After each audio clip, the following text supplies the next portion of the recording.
Class 7th ये आपके हिंदी व्याकरण से चैप्टर 3 स्टार्ट कर रहे हैं हम। शब्द विचार, ठीक है। एक या एक से अधिक वर्णों के सार्थक समूह को शब्द कहते हैं। सार्थक समूह यानी उनका मीनिंग होना चाहिए। जैसे कमल लिखा है, तोता, तरबूज, ये क्रमबद्ध समूह है, इसलिए हमको ये समझ में आ रहा है। मतलब पढ़ते ही नाम एक इमेजिनेशन बन जाती है। जैसे कमल को ल क म लिखेंगे तो क्या इसका ये मीनिंग बन रहा है? नहीं, इसका कोई अर्थ ही नहीं है। तोता को तातो लिखेंगे तो क्या हम समझ पाएंगे ये तोता लिखा हुआ? नहीं। अब है शब्द। शब्द क्या है?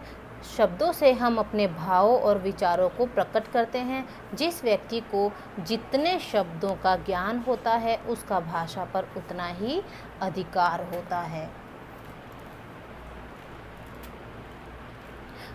अब है शब्द भेद। शब्द भेद, शब्द कई प्रकार के होते हैं। इनके भेद निम्नलिखित आधारों पर होते हैं, ठीक है। अर्थ के आधार पर, स्रोत के आधार पर, रचना के आधार पर और प्रयोग के आधार पर ये इसके भेद किए गए हैं। अब है ये अर्थ के आधार पर, शब्दों के अर्थ के आधार पर और भी भेद है। जैसे अर्थ के आधार पर शब्दों दो प्रकार के होते हैं, सार्थक और निरर्थक। सार्थक शब्द जिन शब्दों का कुछ अर्थ हो उन्हें सार्थक शब्द कहते हैं। जैसे गाय, घर, भाई, देश आदि, इनका मीनिंग होता है। अब निरर्थक शब्द जिन शब्दों का कोई अर्थ नहीं होता उन्हें निरर्थक शब्द कहते हैं। जैसे किच, चै, पैकर। जैसे अपन नहीं बोलते हैं चाय वाई पी लो, तो चाय तो सार्थक है, वाई क्या है? निरर्थक है। ऐसे बोलते अपन पानी वानी पी के जाओ, पानी वानी पी लो, तो पानी तो सार्थक है और वानी है जो निरर्थक है। बस हम इसका अपने डेली जीवन में उपयोग करने लग गए हैं ऐसे शब्दों का। अब अर्थ के आधार पर शब्दों के भेद।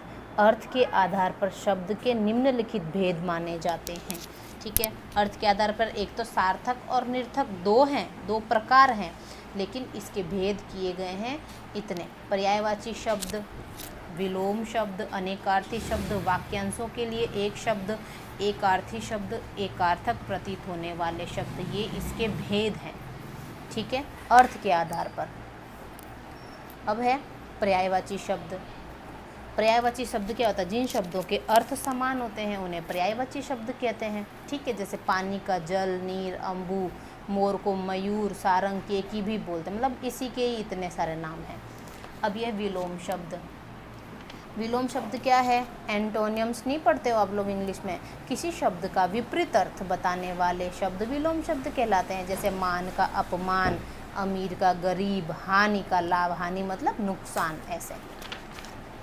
अब है ये अनेकार्थी शब्द। अनेकार्थी शब्द जिन शब्दों के एक से अधिक अर्थ होते हैं। शब्द एक होता है लेकिन उसके अर्थ बहुत सारे होते हैं। जैसे पत्र, अब पत्ता होता है उसको भी पत्र बोलते हैं, और चिट्ठी होती है ना उसको भी पत्र बोलते हैं। अब तीर है, जैसे किनारा है, किनारा को भी तीर बोलते हैं, और बाण है उसको भी तीर बोलते हैं। यानी कि है शब्द दो हैं लेकिन ना इसको एक नामों से भी जाना जाता है। मतलब अनेक, जैसे हमारे नाम होते हैं, जैसे सोनिया नाम है तो सोनिया कितनी ही लड़कियों के नाम हो सकते हैं ना। अब है वाक्यांशों के लिए एक शब्द। अनेक शब्दों के लिए एक शब्द का प्रयोग करना भाषा पर अधिकार माना जाता है। इससे कम से कम शब्दों में अपनी बात कहने का गुण प्रकट होता है। इससे क्या होता है? हम कम से कम शब्द में अपनी बात प्रकट कर सकते हैं दूसरों से। जैसे काम से जी चुराने वाला। अब काम से जी चुराने वाले को क्या बोलेंगे? कामचोर, है ना। अपन इतना नहीं बोले वही तो काम से जी चुराने वाला है। अपन बस इतना ही बोले कि ये तो भाई काम से जी चुराता है, तो मतलब ये तो काम चोर है, तो इसका मतलब ये हो जाता है। अब जो दैनिक है, प्रतिदिन होने वाला काम होता है जो उसको दैनिक बोलते हैं, जो प्रतिदिन होता है, ठीक है। तो एक शब्द है ये, शॉर्ट है। इससे क्या होता है? भाषा को शॉर्ट रूप में लिख सकते हैं। अब एकार्थी शब्द। जिन शब्दों का एक ही अर्थ होता है उन्हें एकार्थी शब्द कहते हैं। जैसे अध्यापक, सीढ़ी, चप्पल आदि, ये एक अर्थ हैं इनके, इसके और अर्थ नहीं हो सकते हैं। अब एकार्थक प्रतीत होने वाले शब्द। कुछ शब्द देखने सुनने में समान लगते हैं परंतु उनके अर्थ भिन्न। देखो, देखने सुनने में समान ही लगते हैं, ठीक है। जैसे खोज और आविष्कार, है ना, ऐसा लगता नहीं भाई बहन है, लेकिन खोज मतलब क्या होता है? अज्ञात वस्तु का पता लगाना जिसके बारे में कोई जानता नहीं हो, ठीक है। आविष्कार क्या होता है? किसी वस्तु का निर्माण करना। अब इच्छा और अभिलाषा दोनों बहने लग रही है, लेकिन क्या है? इच्छा क्या है? किसी चीज़ को पाने की इच्छा होती है। अभिलाषा क्या होती है? किसी वस्तु को पाने की इच्छा होती है। इस चीज़ में कुछ भी आ जाता है, अब ग्रंथ और पुस्तक, ग्रंथ होते हैं वो भी बुक जैसे ही होते हैं, तो बड़ी व महत्वपूर्ण पुस्तक होती है। और पुस्तक क्या होती है, साधारण सी पुस्तक होती है। ग्रंथ क्या हो जाता है, रामायण हो जाता है, महाभारत हो जाती है, भगवत, ये ग्रंथ में आ जाता है। ठीक है, अब है स्रोत के आधार पर, यानी उत्पत्ति उसकी कहाँ से हुई है। उत्पत्ति के आधार पर है 4 भेद, तत्सम, तद्भव, देशज और विदेशज, विदेशी शब्द। तत्सम शब्द क्या होता है, तत्सम शब्द तत् प्लस उनके, तत् प्लस सम मतलब उनके, तत् मतलब उनके, सम मतलब समान, उनके समान, किनके समान, संस्कृत के समान। जो शब्द संस्कृत के समान ही हिंदी में प्रयोग किए जाते हैं, जो रूप संस्कृत के शब्दों के रूप है जो वो हिंदी में एज इट इज़ लिए जाते हैं, उनको कहते हैं तत्सम शब्द। जैसे सूर्य है, मयूर है, वर्ष है, जल, भूमि, ये सब संस्कृत में एज इट इज़ यूज़ होते हैं, हिंदी में यूज़ होते हैं संस्कृत के शब्द। अब ये तत्सम शब्द, तद्भव शब्द क्या है, तद्भव यानी तद्भव शब्द का अर्थ है उससे उत्पन्न। किससे उत्पन्न हुआ है, ये संस्कृत से उत्पन्न हुआ है। जो शब्द संस्कृत के मूल शब्दों से बिगड़कर हिंदी में प्रयुक्त, यानी कि संस्कृत के बहुत टिपिकल वर्ड होते हैं, तो हम उसको ईजी लैंग्वेज में बोलने के लिए अपनी ही लैंग्वेज में, मतलब इजी वे में बोलते हैं। जैसे अग्नि बोलते हैं संस्कृत में, तो यहाँ पर हम तद्भव में क्या बोलते हैं, आग।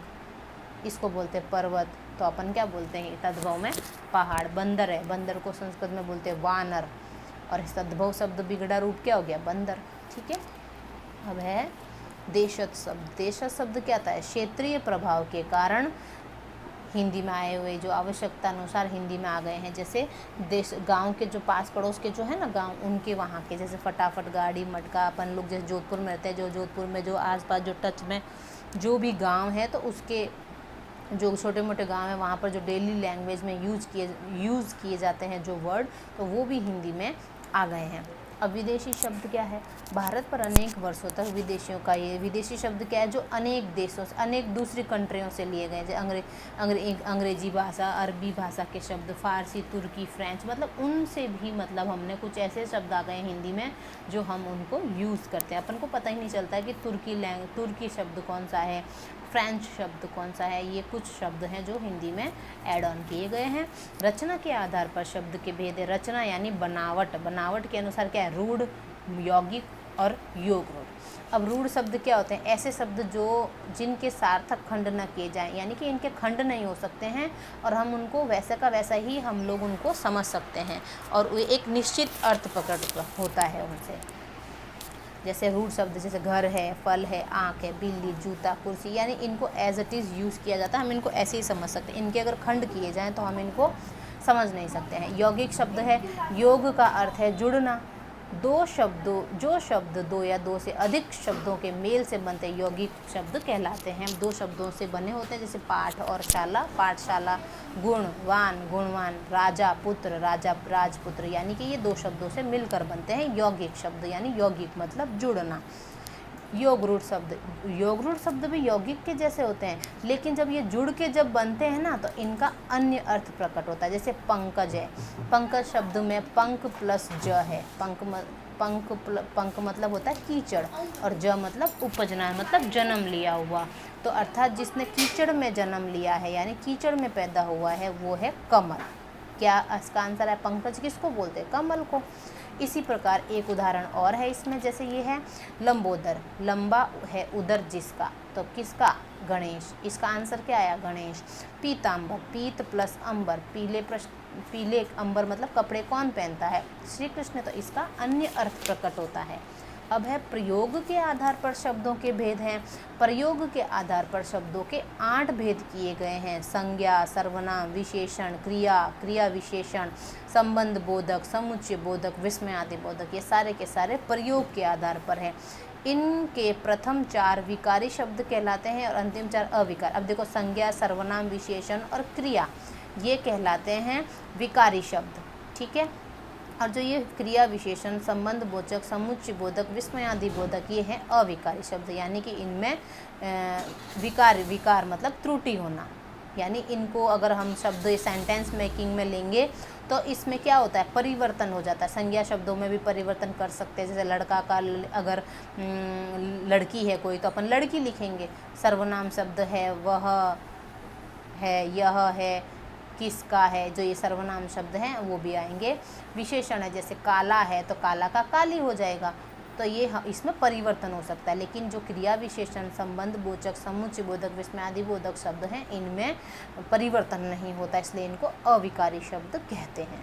ठीक है, अब इसके नेक्स्ट अब क्वेश्चन आंसर है, इसके बुक के क्वेश्चन आंसर और बुक एक्सरसाइज है, तो इसको भी करना है आपको नोटबुक में। ओके।